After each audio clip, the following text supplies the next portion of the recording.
Welcome to today's episode of Westfox. It's going to be a fun one.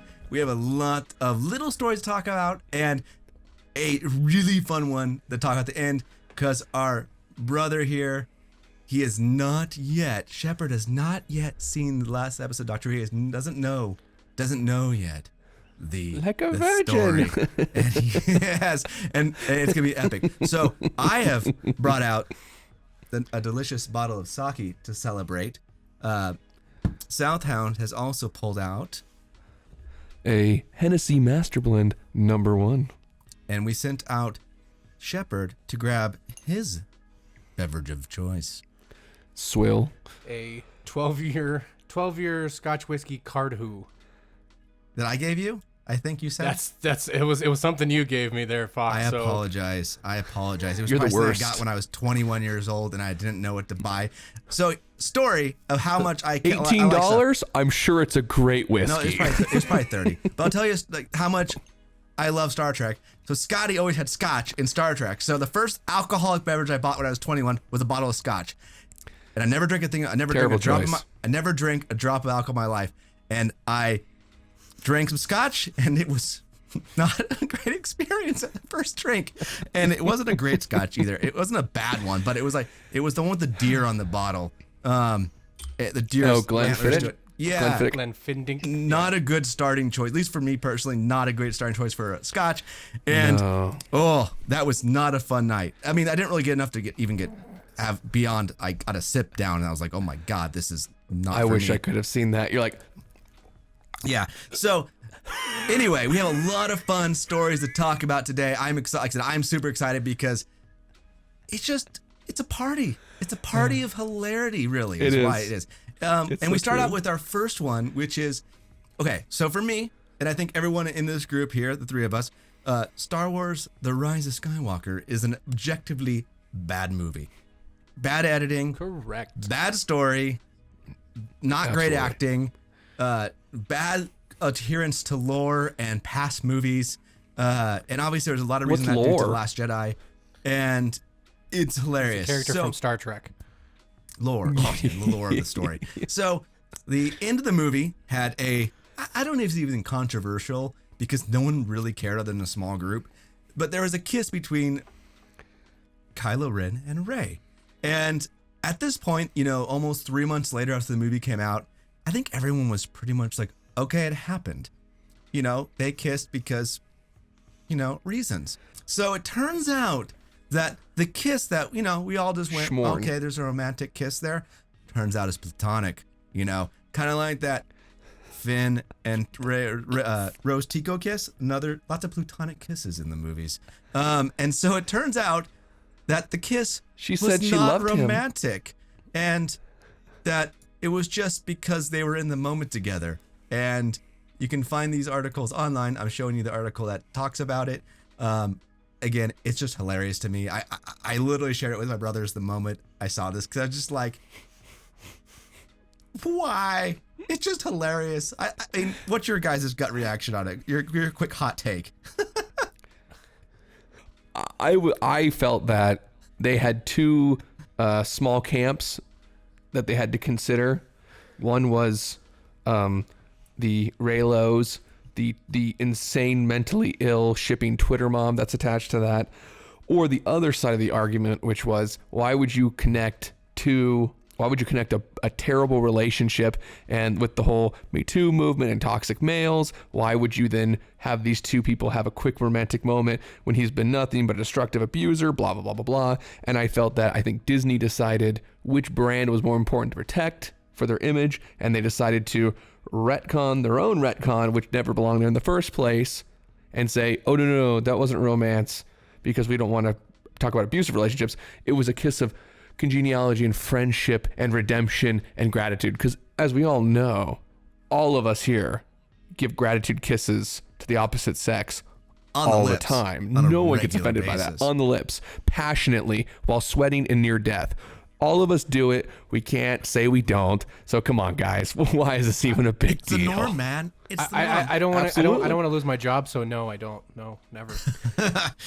Yes. So is that your quick hot take? No. That's my hot take. No, Shepard, go my ahead. hot take would be, God, it's just so stupid. Okay, well, just at the base level, I don't, as far as I'm aware, Jakku and wherever Kylo was born, isn't Spain or Greece, where kisses on the lips as a normal cultural thing is a thing. So I just Cultural appropriation. They don't kiss on the lips. They kiss on the cheek. They kiss on the cheeks, even in those countries. No, I there's some countries I think that do the lips, but again, I'm making the joke at it, but at the same point too. I don't remember Mussolini kissing a bunch of people on the Allied powers. You know what I mean? Death. You just haven't watched it. You haven't watched the right videos, Philip. Yes. So you did, yeah. You have a point. But well, here's my big point is, even if it was a cultural thing, this wasn't, oh, I haven't seen you in years, how are you, brother or sister? This wasn't, even in the normal sense of where maybe a platonic it was meant to be a kiss romantic would kiss. take place. In the context of the scene, it was a romantic kiss. Of course. It doesn't matter if it deserved it, the scene deserved it, or not. In the movie that was shown to us on the screen, it was designed to be a romantic kiss. And the person who did the editing even admitted to that a couple months ago when they talked about the kiss. She's like, we had so many different takes of so many different ways of ending. Wait, you guys had a lot of reshoots? No way. And she admitted to the end that scene, that kiss, that romantic connection just felt right for the scene. Yeah. I can't imagine how. I don't believe you. But. Well, so that's our number one retcon. Did you guys read it, by the way? Did you read the text that's attached to that platonic kiss? That is the most obnoxious drivel. I mean, I thought it makes Twilight look like Shakespeare. Well, that is how bad the writing is. It is bad fan fiction, which is pretty much what it is. It truly is. So retcon number 2, ready? Palpatine wasn't real. The original, he was a clone that somehow was also disfigured and looked like he had just been blown up and with stuff, and, like he'd been digested in a Death Star. And so, he was a clone. It's okay, because the other one did die, but this is a clone. This was done in I think the Dark Empire comic series that came out, or book series that came out after the original trilogy, 20 years ago, this thing did. So they just essentially stole that material and reused it in a We're not going to use way. Legends material until we have to. And don't give credit to anybody on it and do it worse. Exactly. Yeah. And then do it exactly. Then they don't do it in a good way. And is anybody surprised by this? It's the laziest way out. Is... Anybody surprised by this? Because it's the laziest way out. Well, we realize... They knew they painted themselves in a corner with this. Everyone was like, what is this with Palpatine? They knew everyone who is, again, we're talking people who are long-term or people that are into the lore of Star Wars, who care about like the continuity, the history of it. If you don't care about the stuff, that's totally fine. That's your own prerogative. There's that's like if I was watching a Twilight movie or for some kind of franchise that I don't care about, if they messed up a little piece of canon, like Harry Potter, right? Right, you wouldn't care. There's things in the books that the movies didn't do, or the movies didn't do true to the books. I never was highly invested in the Harry Potter franchise, so those don't affect me and they don't bug me. But people who care about that franchise, they do, and so I respect that. So for us, it's the same thing. We care about the franchise, and we're like, oh, okay, there's bad choices. So essentially, I mean, I don't know. There's not much to say about it other than, well, surprise. Here's my issue. Here's my thing with this. I think the reason that they've now finally did this, I think they were waiting to see what the most acceptable fan theories would be for people. So, there's many, many YouTube videos out there of doing all sorts of theories, and I think they coalesced a lot of them to see which ones would be the least I call it the lowest common denominator to people. It's the lowest common denominator. And Ian McDermott, even this little headline here on the screen here shows that he said, it was, a subtext line in the original script. It could have been the script. There's so many reshoots and edit and versions and stuff. Do I believe it? Sure. Do I care? But see, herein lies the other issue that's involved with that. This is why the extended universe, for those, I get it, who love it, can be a little bit overbearing for reality for when you want to make movies, because think about the implications of what they're saying. A man who supposedly is one of the most powerful users of the Force can clone himself and still maintain connection to the Force. Not just that, he cloned himself, cloned other clones of Snoke, who's super powerful in the Force in his own right was insanely powerful. Right, and so you'd say to yourself, okay, why wouldn't you bother if you have all these resources? Why wouldn't you just clone 100 of you and go take over the galaxy? Why wouldn't you clone 1,000 of you and take over the galaxy? If you can replicate Force usage and Force strength and Force power, you would be able to take over the entire universe. You wouldn't have to hide around with your weird Sith buddies that we don't know what's going on over there and go through this process. And that's why having even in the extended universe, cloning powerful people is dumb. And that goes in this right here. We're gonna just a short little thing, which is how Rian Johnson finally admits he does not care about Star Wars canon or history or anything about Star Wars. He just wanted to tell his own little story and didn't care about canon. Shock of all shocks. Right. Shock and awe. And that is most of the Man, that's problems. more surprising than finding out Luke Skywalker was Darth Vader's son. Right. Well, see, here's the thing. I think the most important thing about that isn't this jerk in regards to what he did. I think that those who hire these types of people should be cognizant of the reality that when you pay these people, they do not care about the continuation of the franchise. They got their check and they're out to the next project. Because he can do independent, he can get collected by anybody. And what you end up with is a bag of fecal matter, and you say, oh, how do I fix this? And the person that you can blame is like, I don't give a crap. I don't care. That's why I gave it to you in a bag. So now people need to be conscientious of who they're going to put in these positions, because if you want a franchise to last and you spend billions of dollars on it, and then one person makes you lose at minimum, just in his movie alone, $700 million in comparison to the first movie that came out, you should be very considerate of, okay, we need to be a little more conscientious if we want to continue our things our legacy to evolve. We need to make sure that we put people in there who are invested in it, that aren't just interested in, I just see this as my own personal pet project, and then off to the races I go somewhere else. Yep, pretty much. And I think that's the overall context, which is the lack of caring about franchises, which we'll get into soon. At every level, which is what's astonishing. I mean, you'd think that someone in Disney would have at least remembered Yoda's words, be mindful of your feelings, you must. It's like, come on, guys, it's simple.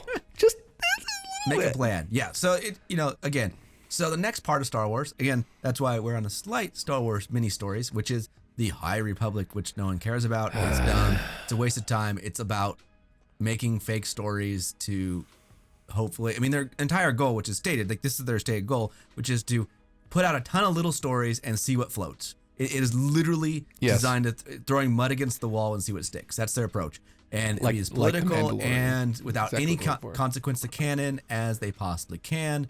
It will be, I think it will flop across the board because the reason they're doing it is not due to care for the material. They're doing it because of politics.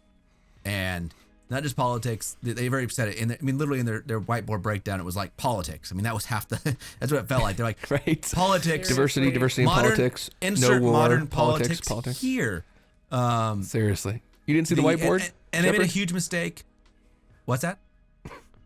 No, I asked if Shepard had seen the whiteboard. He looks surprised. Oh. There's even going to be dinosaurs in Star Wars. Someone wants dinosaurs in Star Wars. Makes no sense. In sense of ideas they put on there. Is the dinosaur going to be a Jedi? I think they just want. I honestly think they want to. Can it be a T-Rex Jedi who's got like an extra long lightsaber because he's got really short arms? Right. I was actually thinking they wanted the dinosaurs in space Doctor Who episode, but they wanted Star Wars version. Yeah, I think one of those clowns heard the mythosaur in Mandalorian and thought, "Oh, there's dinosaurs in Star Wars." And you're like, do it. No. That's what I feel like. I was gonna say that's what I feel like a lot of shows are doing. I think because I know we'll get into a few, but even going back to like our Picard episodes and everything else, it's like that's what I feel like writing is right now. It's like picking one line out of a franchise and going, I can make a story out of that, but then not build anything from it. So it's like one throwaway line is set in, throwaway line set in Star Trek, and then it makes a whole story out of it. Philip knows. Philip knows. He has something. You are literally playing the keys of the piano of the future. You don't even know He's it. stepping on the coals of the fire. I'm You're really so hot. scared because I'll just say this: for anything Star Wars, I think Vader says it best.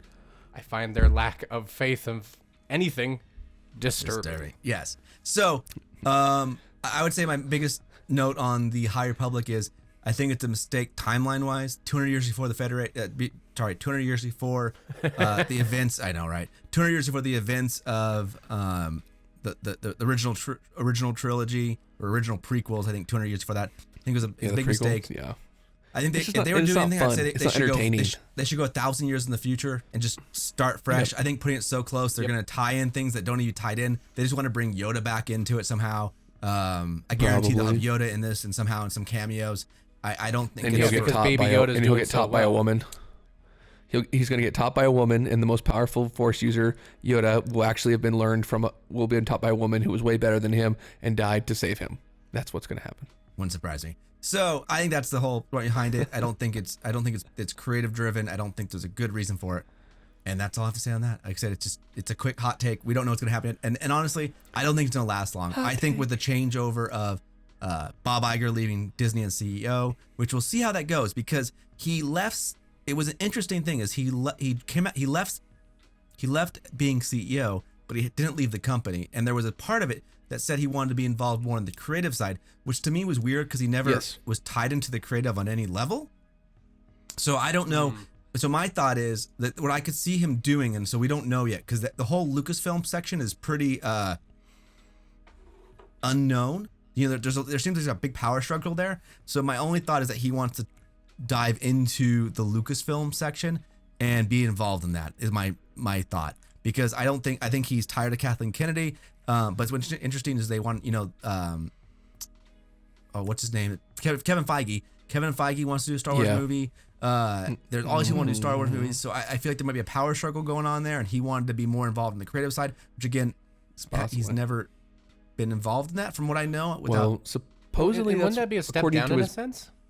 He did step down from the CEO position, but he still step down. Yeah, I'm saying it as, and I'm just saying as a sense of, in general, isn't that that's just kind of a step down?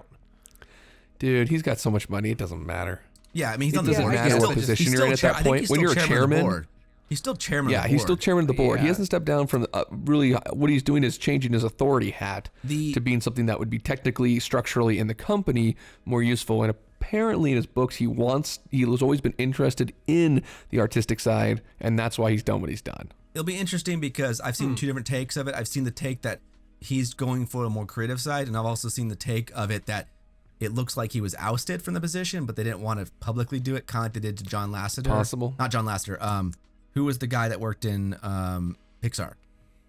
Was it Lasseter? Which one? He was the one that got little Me Too'd. Oh, just recently? Like within the last week, you mean? No. Like a year and a half. It was John Lasseter. Well, not John Lasseter, was it? No. No, the only Lasseter I know. I don't want to say married a convict. I don't want to smear someone's name incorrectly. I'm not talking about Psych, Philip. No. I got you. There's the right way. Come on, son. Come on, son. What is wrong with this? Come on, son. I've heard it both ways. The right way and then yours. I've heard it both ways. I love that song. That's the musical episode's great. It is fantastic. That show is just fantastic. They just nailed it. Hit it all the beats. Did they come back? Did they just do a new movie? Or was it? Yeah, it was John Lasseter. No, I was right. It was John Lasseter. So I was right. It was John Lasseter. He got kind of removed from Pixar, but he had like a year where he was like halfway working for the company. He got in trouble for hugging people too much. And if you know what I mean, it did sound a little like he was maybe a little too handsy with inside the hugging company. People with prolonged time periods while unclothed. So anyway, it was that bear hug that lasts 20 seconds after 2 minutes too long. It's not a really important part. Anyway, so it's interesting to see what happens with that. With the Bob thing, with the Iger thing, I would be surprised, given the lackluster, no matter how much they try to push it in the media, the lackluster experience that Star Wars has brought in for Disney, And I would be shocked if there wasn't at least a majority group of shareholders and people with power in the company that at the very least saw blood in the water to take advantage of something, but also was very interested in the fact that they couldn't turn around the largest American franchise in the world and make real money out of it after what they spent. I'm sure there are a lot of people who pay attention to that stuff and are thinking. And the gentleman who took over. Where's my return? What's that? Well, like making kind of agreeing to Phil's point, like where the shareholders are saying, "Where's my return on my investment here?" Well, I mean, it's one of those ones that I mean, they spent like over $100 billion probably between everything. So I don't think anybody thought they were going to 100 billion, probably not 100 billion. Well, I think Sony was. The Sony deal was like $80 billion. They purchased Star Wars for $4 billion. Do you realize $100 billion? I don't even think. They bought Pixar under. They bought not Pixar. Sorry, they bought Marvel under him. Yeah, they've bought a lot of franchises, but there's no way it's hit 100 billion. I don't even think they net in 100 billion or gross in 100 billion. No, I mean, that's a crazy amount of money. So they spent. Yeah, no, just spent.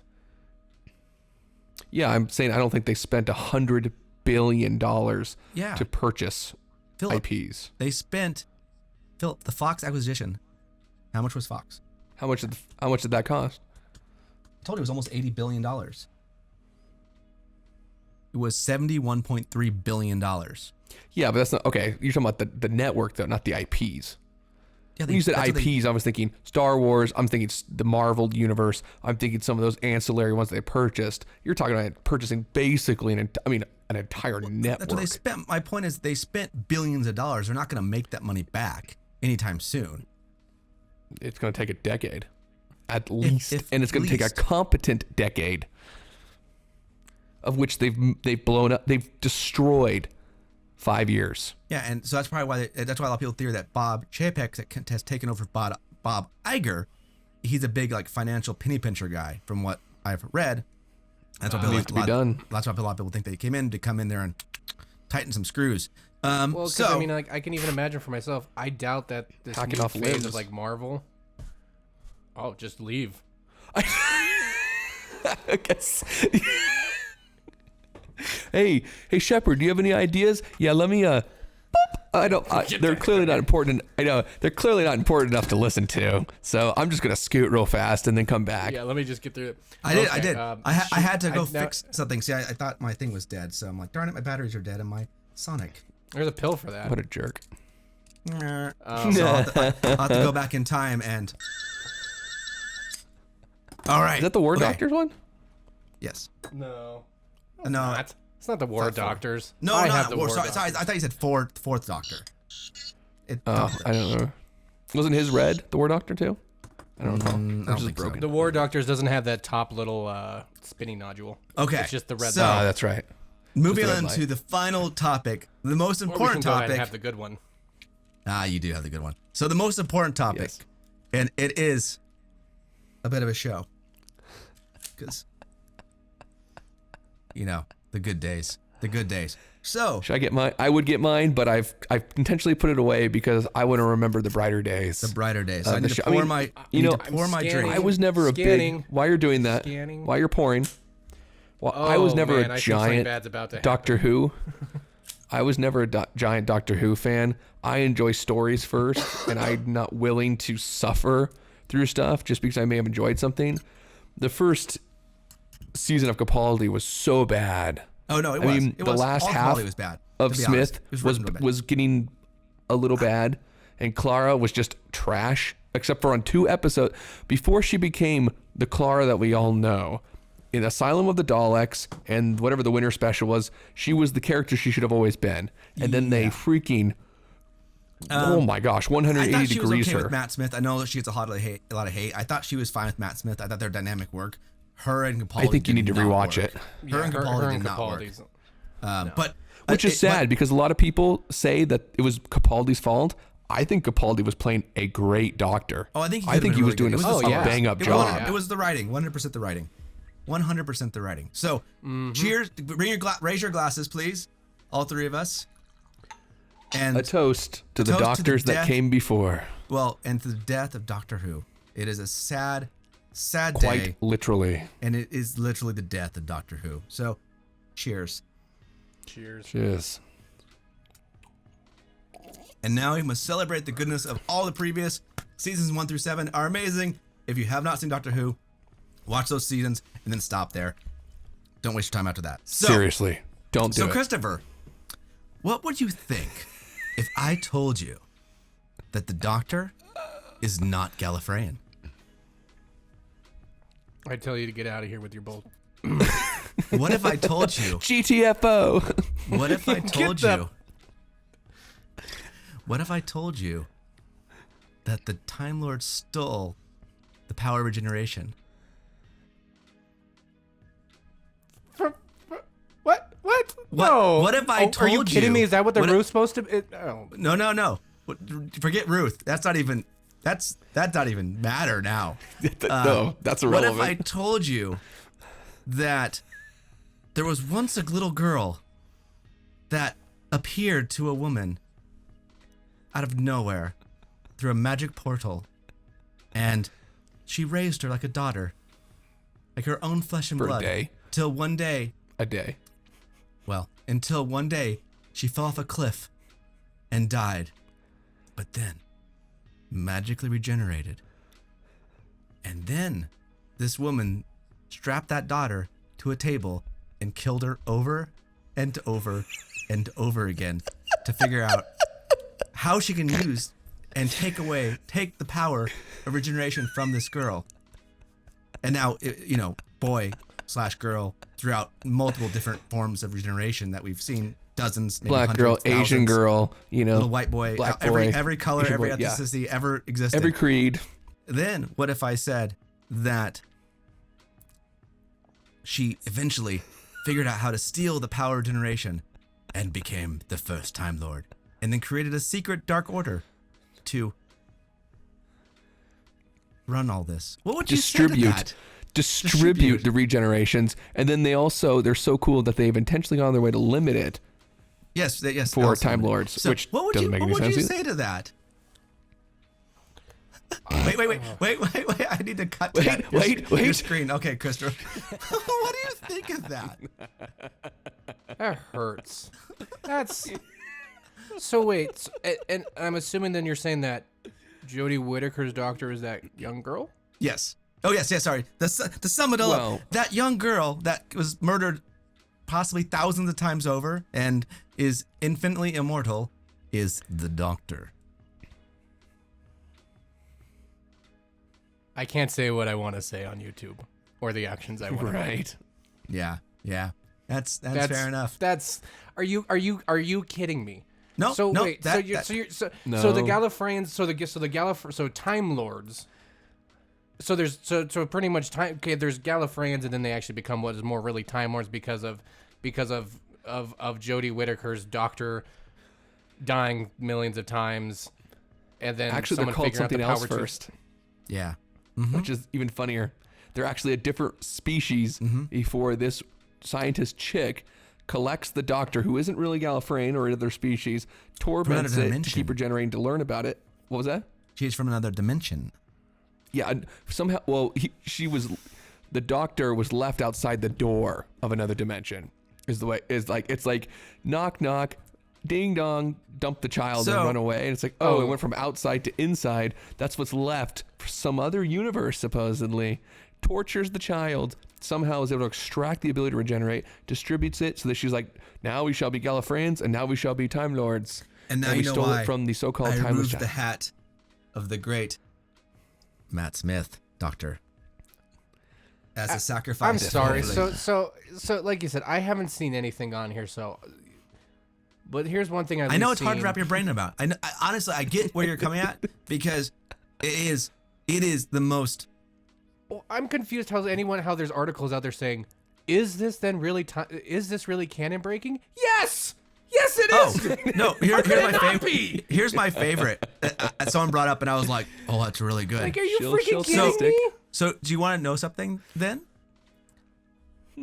River Song is then the Doctor's actual daughter, and he must have hooked up with Amy because we always thought that the reason That's that right. The actual River Song got powers is because Had nothing to do with the because time, it was the time going through the vortex time. and Nope. doing things inside Nothing of. to do with it. Nope. Nope, it has to be a genetic thing. So that means that River Song is the Doctor's daughter. So yeah, Rory puzzle should that be one really out. freaking pissed. Yeah, that's Well, pretty not to mention the disturbing. incest Rory that happens Pond later. is sitting somewhere angrily. Yeah, what the? I mean, obviously that shows how many hell? layers of canon breaking that this is. That it's so out there, that breaking canon. And the reason they try to justify it is there's one episode of classic. You talk about old Doctor Who. There's one episode of old Doctor Who. I think it was the Morbius episode, Brain of Morbius, where they showed like other Doctor things from the 60s. And they're like, they randomly used that one episode to break all other canon of essentially hundreds of episodes. They're like, no, we're gonna pull that one little thread and unravel the blanket. Well, and not just you know unravel what, it. I mean, like burn it, like unravel it, burn it, throw gasoline on it, burn it again, pee on it. You know, yeah. I mean, the fact that they're pulling from a Tom Baker, Hookers, the whole thing, episodes is just really. That's just a huge disgrace than extra, because it's like, no, you know, don't F with Tom Baker's Doctor. I mean, it's like you're already, you know what, Jodie Whittaker's Doctor is already a David Tennant hash. Like, I mean, it's like she tries to be David Tennant's Doctor, but it's not hack. I mean, it's just, that's how, I don't even why would you even why?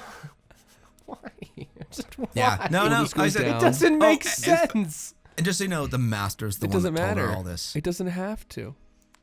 It doesn't have to make sense because, and then didn't the Master now kill all the Time Lords? No matter what happens. Oh, and all the Time Lords are all Cybermen Time Lords. Dead again. Slash. Which Cybermen. You know, I will agree with what I've heard other people state on there. The Doctor, the Master ran away from the Daleks in fear during the Time War. And yet then, and the Daleks couldn't. Yeah, he ran away. He ran away for fear. It said in the old episodes. It is partially fear based. He did not want. He didn't think he could fight it. I don't remember which one, but I think some of the. I think it was some of the. I don't know if it's Saxon Tenet time frame where they kind of they hint at it, but I think by the way, some talk about. Without going too deep, if you read, in my personal opinion, if you read an article that says, Doctor Who Timeless Child pays off Tom Baker's story, or did it really change canon? Those are the ultimate shill site. Just so you know, if it's asking that, is this bad? Oh no, it's great. You should really question the source, especially if it's a news source. What's really sad? You know what's really sad about this? You know, Westfox probably 5 or 6 years ago had an excellent storyline that he had come up with about how you could make the Doctor. What? Go ahead. I didn't realize I told you about how you could make the Doctor cooler, because we all know about the past storyline where they were going to make him God, which would have been utterly ridiculous. It would have been stupid. However, well, that's clearly what they just did, though. Instead of sort of a retro way. Pretty close. They kind of did. I mean, she's an immortal the creator of. Which then why did the Time Lords treat her the way that they treat her? In the worst ways. It's just very. Why would the Time Lords treat? Exactly. Why would the Time Lords treat the Doctor the way they treat him for the last 60 years of episodes? If he's pretty much the creator of them. Well, but see, that's the thing. He should have the highest seat of power and reputation. No. He's an experiment. They wiped his memory. That's why he doesn't remember it. Yeah, he's that thing that they let to continue doing whatever to do. That's all. That's the thing. But no, Westfox had come up with an idea that was very, very clever, in that the human society was actually a proto before the Time Lord Society, and that the Doctor would somehow be the interlinking, because we don't mind the Doctor being the integral part to certain things, because it kind of builds his character, builds his lore. I had based that theory. Right. Like, it was a theory off of, because there was the thing like, the Doctor's half human type thing, weirdness. Again, this breaks that even more, because now he's not half human or Gallifreyan. Now he's his own alien race. He's in his own race. He's a one-off, or she's a one-off. Still has two hearts. Ironically, they are a one-off. So my theory had been that as the reason that the Doctor always protected humanity was because the humanity eventually became the Time Lords, essentially. But my thought had been too, that was the interesting thing of it was there was a race that was in, it was one of the better episodes of Torchwood. And there was a race that could actually travel through time at will. Like they were they were almost like time travelers, but organically. Okay, And so I they thought- physically could travel through time. Not Yeah, they're just like, I not wanna having travel have to- a machine. Correct. And I thought, oh, how funny it would be if humanity got to a point at that level, but they said, wait, we need to like cap this. And they turned it off almost, and they kind of restricted themselves, hence the time limits of regenerations. And the restrictions were made that they almost And hit the a point of, TARDIS is being very unique and actually being alive. And yeah, they knowing time almost and hit a space as peak. well. I thought that they almost hit a, because they in the stories they said that that Time Lords were in the past were a multi-billion-year-old civilization, right? I think Right. in some canon they said they're billions of years old. So my thought had been, oh, again, this is me head canon, head silly stories that that fleshed out, but like, oh, the Time Lords got so advanced that they actually they were Time Lords. They literally could travel through time at will, but that was actually causing them trouble because timelines and all that kind of stuff. And they actually intentionally sectioned themselves off from the universe a little bit. Still are policing it, like they've hinted throughout the show, but then limited themselves through not allowing themselves to travel through time without time machines. Hence, a literally infinite TARDIS, right? Because in the end, our TARDISes are almost infinite thing themselves. So you have it almost, Regression instead of close. just being like you can do it by will, you have to deal with repercussions of your actions through an infinite TARDIS type stuff, and you can't just go on forever as a god entity that doesn't die. And so that was And as I like said, a much better a version of my concept theory, of- but it wasn't retconning the past in the sense of, oh, No, of course not. The Time Lords are evil or taking away the power. It was a natural like evolution of them. Humans traveling through time. They did slowly evolve, because even that they kind of did that with Doctorwho with the whole River Song thing, which was, oh, the Time Lords possibly got the power to regenerate through traveling through time Exposure over to and the over time and over and over vortex. again. Yeah, Almost resetting exactly. themselves, exposure to time particles, or all the different types of stock Which would be really You- cool you- if that was the reason. They actually had the power to go back and forth through time, and then through that use, got the regenerations. That Yeah, would and I be thought really, that really the- cool. And that's why I brought that up. I thought And it the was a limiting clever thing- idea that wasn't destroying, that would have been Right. enhancing. And that's where the history. limiting idea that I was like, Well, and I that was builds like, on stuff that's already there. Like you said, it's maybe not have been fleshed out. It's not breaking anything, but at least there's already breadcrumbs of that you can. There's a natural connection that can be made there comparatively to now. Then and it makes the old this stuff more is. interesting. That's what always, that's what Yes. makes, a lot of times history interesting is, oh, this group was more powerful. Again, it goes a little bit to the Star Wars thing where the reason the Old Republic stuff is so interesting, because you're like, oh man, even in the Old Republic, they talk about the old Jedi before the Old Republic timeline that were like the uber lightsaber duelists and the uber power wielders. Like everything, like, it's fun in storytelling to have the characters of the past be more powerful. I don't know why it works. Yes. It happens a lot of storytelling. Not always, but it does. I mean, like, because Luke technically became more powerful than those guys in the original extended universe. But it was interesting to have characters like, oh yeah, you think you're a good lightsaber fighter? Yeah, that guy back there died like 2,000 years ago. He would wipe the floor with you, type thing. And so that was Exactly. what the idea that this civilization was 2 billion years. I say even 1 billion years old. 1 billion years old is an incomprehensible amount of time. So civilization Absolutely. through that. That's why I was saying it was such an interest. That's why that when I had those ideas back in the day, I was actually thought it was funny that they pulled the whole like, oh, they set a time limit to the regenerations in this one. That was a manual thing, because that was something that in my head canon they had done too.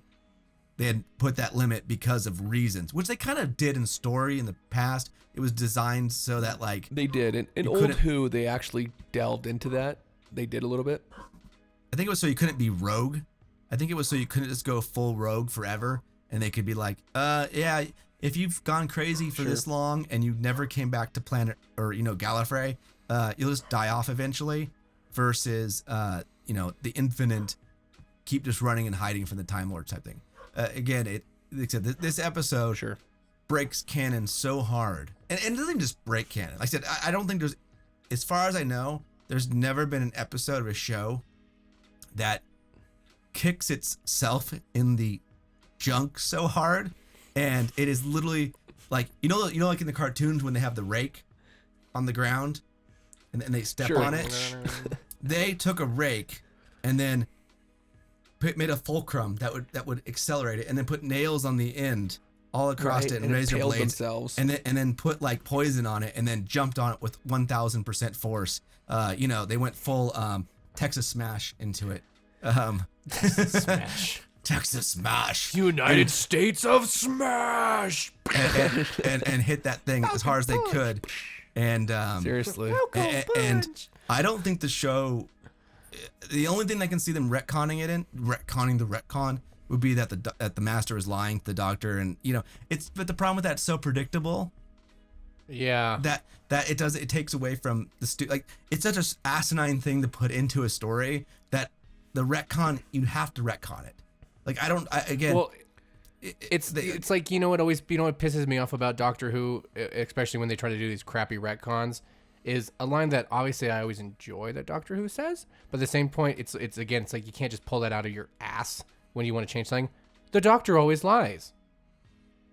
Right. So whatever they said, but that's always their excuse. They could say the Doctor always lies. Well, he always lies, so nothing could be true. He said he's half human when he was Tom Baker or something, but he was just lying. He's just always lying, right? And you're like, he's not always just clipping lying.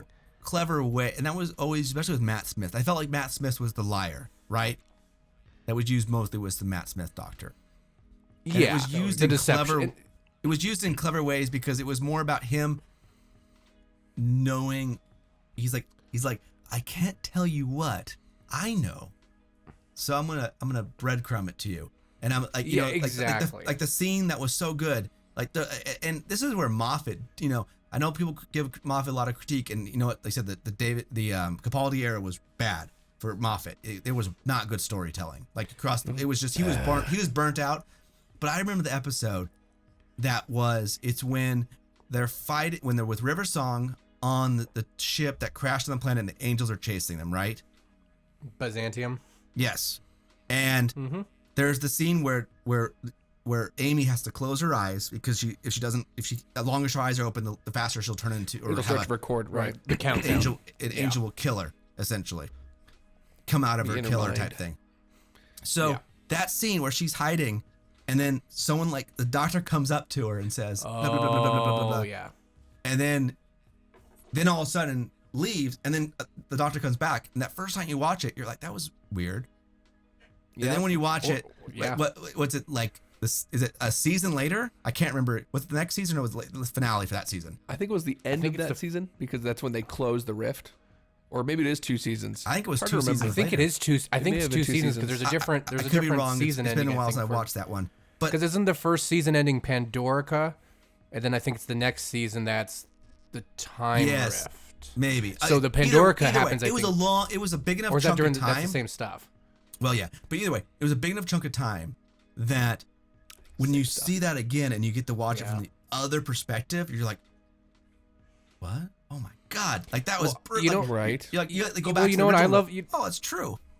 Well, you know what my favorite part about that scene is, because I do remember the first time watching it, and actually, you know what my first thought was? Well, that's weird. They must have had a production failure, because that second time he comes back, you see he's wearing a jacket.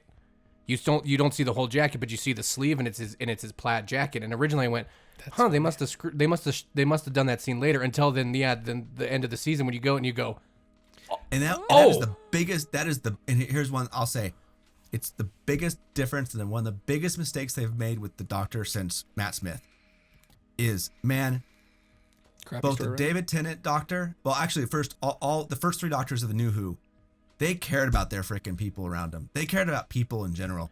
They had compassion to people of anything. I remember the line of like, I think it was Tennant. It might have been Matt Smith, but it was like, everyone matters, right? Like that was kind of like, he's like, I've never met, maybe it was, was it Tennant? Was that in Eccleston? Might have been Eccleston. They said, I've never met a life that doesn't matter, right?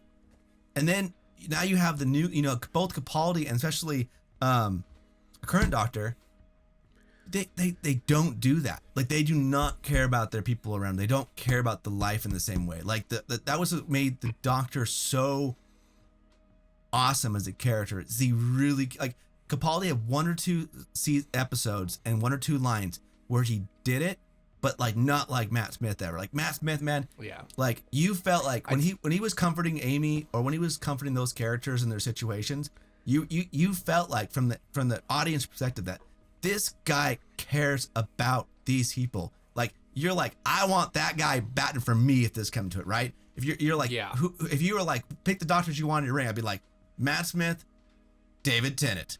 Like, I want them.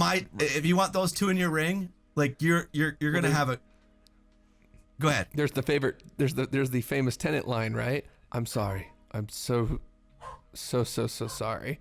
And it's, it's when someone's about to die or suffer or be in pain and there's nothing he can do about it. I'm sorry. I'm so sorry. And you just realize that here is a near demigod character who has lived 100 lifetimes and people should be inconsequential and dust. And yet whenever he sees someone having to suffer, die, it creates a scar on him because there's nothing he can do about it. That's where you get in the 50th anniversary, right? It was so good. That's why it was so. Goes, did you ever count? He asked him, "Have you counted the lives?" And then Matt Smith's like, "No, I never counted." And then Tennant gives the number, and he goes, "So you did count?" And he's like, "You forgot? He's like, it didn't matter anymore. He's like, I must have forgot or whatever. Where have you gone? Where have you gone that counting that number didn't forget? And that's why I like. Well, that's why I even like. Admittedly, I like. That's a good start of that. Is Eccleston's is one of the Eccleston episodes. I forget which episode where it is where he goes. Today everybody lives, and you see that it's to him how impactful of a thing that is for him. It mattered. Especially then too when you realize that he's coming out of that he's the Doctor who just came out of the Time War, and you realize when he says that saying today everybody lives was important to him. And not even from that. I mean, that is part of it. But just from, you watch this character where he does try to save people, and he lives in the universe where people die. And, like another great episode was the one where they're on the Titanic, the Titanic, the future ship, Titanic. And like, he's trying to save all these characters. And, even the bit part characters you cared about. This time too. There's the kind of, the kind of Texas feeling couple, they're the big couple. Yeah, the bigger couple who's kind of the looked down at couple because they won the and how much ticket. like when they when you felt for them, like they even they were in the show for 5 or 10 minutes, you felt for them. And when the girl dies at the end, you're like, man, he tried. You're like, oh my gosh. And the stuff that they've done now with Jodie Whittaker and the same thing with Capaldi, like I said, it's both of those two doctors have never been able to capture that magic again. Well, it was like they never. It's like they didn't want to. It always seemed like I think Philip froze. By the way, too bad. I think Southtown froze, but I was it's like the old series always did a great job of. Loss was always a huge part of Doctor Who and how he dealt with it. Especially, I'd say New Who for sure. It was obviously a huge portion of things, and it's like they got to Capaldi, and I don't know if maybe this was like Moffat didn't want to continue kind of doing the loss because he felt like, again, like you said, maybe he was burned out of kind of trying to do the Doctor loses someone and him losing someone and him being so in pain by it, so maybe he wanted to do something different. But at the same point, like I said, I feel like they don't remember, they don't want to, it's like they don't know what they want to do, and now they don't want to like make sure that the Doctor doesn't feel any loss by not caring for anybody, instead of it being, and I don't think it's allow them to. I don't think it's even smart enough for that, to be honest. I don't think that it's just bad. Again, the writing is so bad in the newest stuff that I don't think that even Chinball doesn't know what he's doing. He doesn't. Chibnall, sorry. It's so bad. It's bad. Go ahead, Philip. It's not even worth time investing in. I know you don't watch it. I didn't watch this season because I couldn't handle it anymore. It was so bad. I couldn't finish the first. I finished the last season. The first season, I put through it, and the good thing is, luckily the one nice thing at Doctor Who is that since essentially the Capaldi era was a soft reset in some ways, a lot of ways. And there was no really tied in story arcs, that we have seasons 1 through 7 that you can watch and enjoy and love. And to me, the Day of the Doctor, the 50-year anniversary special is some of the best sci-fi out there. That whole other than Clara. That's fine. You can hate Clara. I don't have any final scene in that.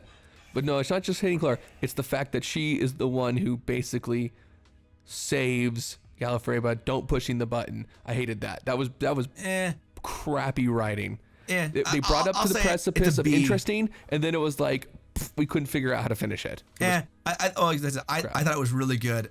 I loved it. I remember watching those episodes and like being excited after. And I haven't, like I said, that's the sad part now is there's no sci-fi out that excites me right now, which is sad because, like I said, I used to stay up and watch those things at night and be like, oh my God, that was so amazing. And again, the characters cared. Like I said, even though Clara was not, I will not be that Clara was a perfect character. And I know she has a lot of haters. And I'm not one of them. I will say, like I said, her and Capaldi's chemistry was awful. It did not work. And I would agree, though. Yeah. I've always said this part though, that the version of her that should have been the companion was the Christmas version. The 18th century version of Clara was the version that they should have put on the TARDIS. And the asylum with the Daleks. And they couldn't do that version because she was actually already been Dalektified. She was more of an echo inside of the Dalek. The 18th century version was actually alive. They could have used her, and they could have killed the present day version of her, and then they could have well, that's really weird. And then they could have brought a lot of fun sci-fi stuff because you're dealing with someone from the 1800s, dealing with future time travel stuff. That was a mistake. Obviously, I think the biggest mistake that the Capaldi Clara stuff was Danny Pink. Oh yeah, that's except. I mean, I think the more I mean, it's like, but that was the most. That was a painful story. Because she changed from who she was when she was like, as a character, they had her completely different when she was with Danny Pink, and then Danny Pink's character was the a-hole to the Doctor the entire time, and it's like, you know what? Yeah, she was three different people. She was the Dalek / the Christmas, and then after that, she was a different person. Well, and then once Capaldi came aboard, she was a different character. Yeah, just an unbelievably disgusting human being. They were combative. They were the only episode that was good with her and Capaldi, I think, was the Flatline was good with her and Capaldi. I don't know why I like that one so much. And I think it was the Silence or Listen. Oh, that was the scary? Was that the? It's like the one that kept knocking. That was the creepy cloaked critters. The perfect predator. Yeah, I think those were the two perfect hider. They worked together good because they were like playing off each other well, but the majority of it wasn't good for me either. So, I'm sorry, Christopher. Thank you for joining us on this eulogy of Doctor Who. Doctor Who. Yeah. Doctor what? Doctor I mean, for me, it died 4 years ago, so it wasn't a big deal. Well, but this is pretty tragic. I mean, this is a travesty of character. I mean, in reality. You can say someone's on their deathbed and that they're not doing great. This was the death. When I told my wife what they did, this is what she said: smothering the person in bed. This was like, oh, you want to live longer? I've told 3 or 4 other Doctor Who fans are like one episode like behind until it happened. I was like, do you want to know? They're like, God, tell me. And I'm like, told them essentially what I told Christopher, and they're like, I can't even. I mean, there's a guy on the internet. He was the #1 collector of Doctor Who memorabilia in the entire UK, and he said, I'm out, guys. I'm sorry. This is just I can't endorse this show anymore, and that's how bad this has gotten. No. Well, and because the idea of the Timeless Child's been a name that's been in Doctor Who for a long time, correct? At least for New Who, I think that was a name that's been brought up before. Yes, they brought it. No. I think they only brought it up in Jodie time. Jodie time. You're thinking that Is it really? You're thinking of the Nightmare Child. That's what I'm thinking of. You're thinking the Nightmare Child. Well, that's probably gonna turn out to be her too. Then they're probably gonna go down that, or that's gonna be or that's the Master. So you can have your flip side. The writing is so bad and unusable. And she's the Valyard, and she's Rassilon, and it was just actually always the Doctor in those positions playing those parts. The Doctor's everyone in the universe. Generation doesn't know. Doctor is everyone in the universe regenerated over and over again. That's and actually that the entire universe is just the Doctor. Yep. It's and all thanks to a woman. So you're welcome. But again, thank you for joining me. You guys, thank you, my brothers, for joining us today on today's fun thing. Christopher's now going to get hammered and try to forget everything we talked about today. This goes down about as good as those episodes sound like they did. Oh, yes. So thank you for joining us today. We'll be back later this week talking more awesome things. But thank you for putting up with us. Have an excellent day, and we'll see you next time. And please like and subscribe to this video if you liked it. Thank you.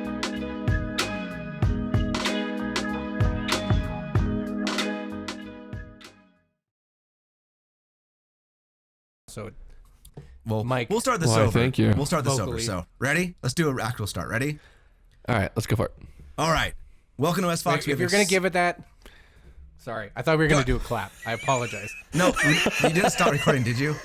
You're still recording, No, right? I didn't. No, we're still recording, but I was going to Okay. say, because I thought we were going to do a clap, but I was gonna run and find out what the bottle name was for the Scotch. Killing me, guys. Okay, we're The finally starting. excitement I 'Cause she's like- have, you don't even understand. Oh, Phil, you cannot say a darn thing about saying starting when you're the one who goes... So hold on, was let me just funny. find out what the bottle name is real fast, okay? Okay, find out what the bottle is. Is it really that important? Eternity later. What? One eternity later. Do you like my space? Do you like my space? I do like the space. It's really relaxing. Isn't that pretty cool? I like. We just need to up your lighting game. We need to get you some warmer lights in there to give you some color. I have a little lamp that I could set up, and I'll do it in the future. We'll get you in there. I'm just so glad that I could sit here Okay, what do you cozily. have? What do you? All right, ready? Don't start talking yet, Christopher. All right. Welcome to today's episode of Westfox. It's gonna be a fun one. Episode of Westfox. It's gonna be a fun one.